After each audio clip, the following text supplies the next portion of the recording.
Welcome back to Retro Dad Reviews, the premier place for parental gaming guidance. Do you all remember the 90s? Oh, I remember. Do you all remember old school JRPGs? Remember Chewbacca again? Oh, I love to remember Chewbacca. I remember. Do you remember how awesome they were and just how much better they would be if they weren't blocky polygons? Remember. Oh, I remember. Well, look no further because today we're reviewing Final Fantasy VII Rebirth, the second installment in the Final Fantasy VII Remake series. For those of you who are unfamiliar, Final Fantasy VII was the first Final Fantasy game for the original PlayStation, and the first to utilize 3D assets, stepping up from the pixel graphics of the SNES installments. 7 also changed the aesthetic of what could be Final Fantasy, a traditional swords and magic type of game, to a new steampunk setting, where swords and magic still exist but are now surrounded by technology, corporations, and firearms. The game was groundbreaking for the time and has widely been praised by both Eastern and Western audiences. Looking back on Final Fantasy VII, it's still wonderful and fun, but so obviously dated. While the graphics have their charm, it is hard to defend that at one point this was one of the most advanced looking games at the time. If any game deserved a remake, it was Final Fantasy VII, and fans got their wish back in 2020 with Final Fantasy VII Remake and the announcement of 2 more games to complete the saga. As you can tell, I usually don't go into spoilers in my videos, but it has to be said that Final Fantasy VII Remake changed the events of the original game so players would have a new experience through the remake trilogy. Speculations were abound about what this could mean for the original plot and how the new series would handle the most pivotal moments of the game. Final Fantasy VII Rebirth arguably has the most pivotal moment of all, and my hype for this game was all too real. Final Fantasy VII Rebirth picks up right where Remake left off, and if you did a full playthrough of Remake in preparation for Rebirth, you should be well oiled and acclimated because Rebirth only made improvements to the battle system. The same pseudo ATB system exists where constant attacking, successful blocking, and dodges will build your ATB gauge to perform special abilities or cast magic during a slowed down frame for menu execution. You can also hotkey your abilities to keep the battles as real time as possible. Rebirth has also added additional linked abilities where partners in your team will perform special abilities based on who you have in your party at the moment. If the battle system wasn't improved enough, the game now features an expansive open world to do side quests, find collectibles, and discover, oh it's Chadley again. If there's a negative to this game, it's this little fucker right here. No matter what you're doing, whether it's scanning Mako crystals or doing hunting challenges, this guy has to Badinsky his way to tell you the same little bit of information every damn time that just adds wasted minutes to your playtime. Confirmed. Data received. Alert! Alert! Dangerous being detected in your vicinity. Cloud, by analyzing. I get it. Okay, I get it. Just leave me alone and let me play. I'm a man. Besides being annoying, Chadley offers combat challenges, new materia for your discoveries, and battles against a unique summon for each area. There are also so many new mini-games to play in this game, and I swear I am not at all addicted to Queen's Blood. It's just a card game that may or may not be the best thing since Triple Triad, and I may or may not be spending hours in each area beating all of the players and collecting the cards and buying packs for more cards. I don't have a problem. I can quit at any time. Download Rock Bottom Kings today, because gambling is serious. Seriously awesome. Moving on. It's easy and fun to swap out party members, and each character is so unique in the way they are utilized for combat and synergies. As you can tell from my brief description, this game is massive in just the main story alone, not to mention all the side quests and open world experiences tailored to those with free time on their hands. But does this game's target audience have the time to truly experience all this game has to offer? Has too much been packed into it, and will it just be left as another unfinished game? Did Square Enix just miss the shot on this one and you're better off just playing the original? Well, you're in luck because I'm here to let you know if Final Fantasy VII Rebirth is worth your time. Let's start out with pausability. You'd be surprised to know that the original Final Fantasy VII also has good pausability options, and Rebirth carries the tradition into the 5th generation of the PlayStation. In all modes of the game, you can initiate a pause at any time. Of course, during the open field, you can access the full menu, change your party and equipment, and fast travel to different areas. Pause the game during a battle and is strictly just a pause. No swapping party members or equipment, and fast travel isn't available while enemies are nearby. You can also save from the main menu at any point in the open world, which is a great improvement from the dreaded save points of yesteryear. I would recommend taking advantage of that because Rebirth surprisingly does not have as generous of an autosave as most AAA titles in recent memory. Don't sweat it too much. If you die during a boss fight, you can pick up right before the fight, but watch out if you die in the open world because it's not that generous. If you're at the brink of failure and forgot how long it was since you saved, play it safe and run away. Now, a bit of a nitpick, but the menu in this game is kind of weird.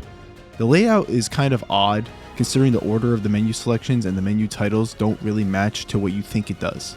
The party selection is not for arranging your party, but it's really for setting your hotkeys for each of your party members' abilities. Instead, you need to go to battle settings in order to switch your party members. Also, upgrade weapons does not in fact upgrade your weapons. Yeah, it's all kind of confusing, and I hope there's a patch that makes this make a little more sense in the future. Also, while you can pause and skip cutscenes, you can't really mash your way through dialogue that you read fast. The dialogue gives you that option, but there's a pause after you've cut off whoever you were speaking, as if they were going to finish no matter what. Can you put this game down for 2 weeks and come back to it? I won't come out and say you'll be a-okay leaving this game for a while, but there are some mitigators in place to help get you back into things. First of all, difficulty is adaptable, so if you're stuck on combat coming back, you can bump down the level to work your skill back up. The map is very generous with plenty of fast travel points, so you can click and warp to your next objective. Custom waypoints can be placed on areas of interest to give you an indication on your HUD about how far away you are.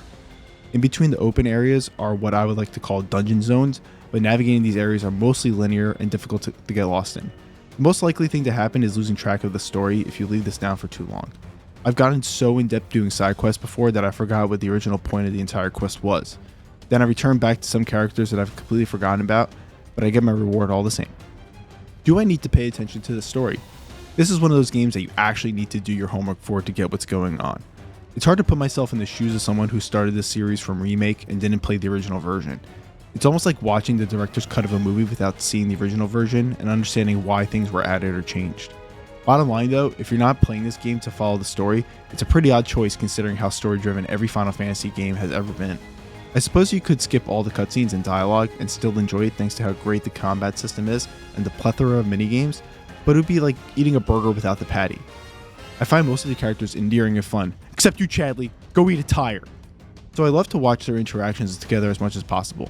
The active time lore feature from Final Fantasy 16 might have been helpful to include to read up on characters that you may have forgotten from Remake, and even characters from Crisis Core that play a role in this story. Square Enix really relies on you having played those games already, so if you haven't, you might need to do some Wikipedia reading to get you familiar with some characters. Should you let your kids play this game? Final Fantasy VII Rebirth is rated T for teen for anime-style action and dialogue, a surprising amount of cursing, and graphical enhancements. Loud? Something wrong? No, nothing. I'll let that one speak for itself. A very appropriately rated title with very few surprises to keep your kids from playing. If they can understand the story as well as I can as a grown adult, then they're mature enough to play it. Is this game worth the cost? This game is hot, shiny, and new with a base cost of $70, just like every other AAA title coming out. On a pay-per-play basis, this game gives you a lot of playtime for your money. Estimates are already clocking it at 40 plus hours for the main story alone, and 100 plus if you go the completionist route. The game is also very polished, with little to no performance errors or viral glitches, like other full-price games released in the past year. Your $70 purchase is going to a well-developed game. Betting on a typical pattern, this game will eventually release for PC as well, so you can save that money for the time if you haven't gotten a PS5 yet. But if you have it, then what are you waiting for? This game is awesome. Do you need a guide to play this game? As mentioned before, the game guides you along pretty well all on its own, so it's very unlikely you'll be actually lost in the game about where to go next. The most likely argument for a guide will be for any enemy battles that have you stuck and frustrated. Before going straight for the game facts, I would recommend using the assess materia to check out your enemy's weaknesses, susceptibilities, and strategies for pressuring and staggering it. Rebirth does not have a very passive battle system. In order to beat some of the tougher enemies, exploiting weaknesses and using the right party member abilities in the right phase of combat will get you some real results. If you feel like you're struggling, then go ahead, pop in a Google search, but watch out for spoiler guides and videos. The internet is not kind to the naive. And finally, did I beat the game? No, I haven't beaten this game. Weren't you paying attention when I said this game could take you 100 hours to complete? Bluey can only keep the kids distracted for so long. They're going to come out of their TV hypnosis after a couple of days because they're hungry. This game is incredibly long and will probably take me the rest of the year to finish. Here's hoping to no spoilers until I can finally complete it. And don't be that guy. Don't spoil the game for others, or else Rambo's going to come find you. I'm coming to get you. Final Fantasy VII Rebirth is only available for PlayStation 5, but Remake came out on PC after its original release on PlayStation 4, so I expect the same for Rebirth. In conclusion, this has to be one of the hardest recommendations I've had to put out. I'm normally out on open world games because they're usually full of fluff, and it's tough for me to stay involved, but man, does the fanboy come out of me when it comes to Final Fantasy.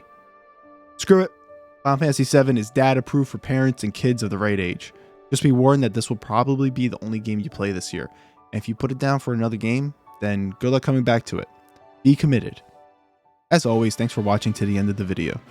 Watching this video is supporting the content, and if you want to help even more, make sure you're subscribed and leave a like and comment. Let me know what you thought about the game, and sound off on which Final Fantasy you think deserves the next remake. Be sure to check out my Twitch channel as well, where I typically play Final Fantasy XIV on Fridays with my group of friends. Hope to see you all next time.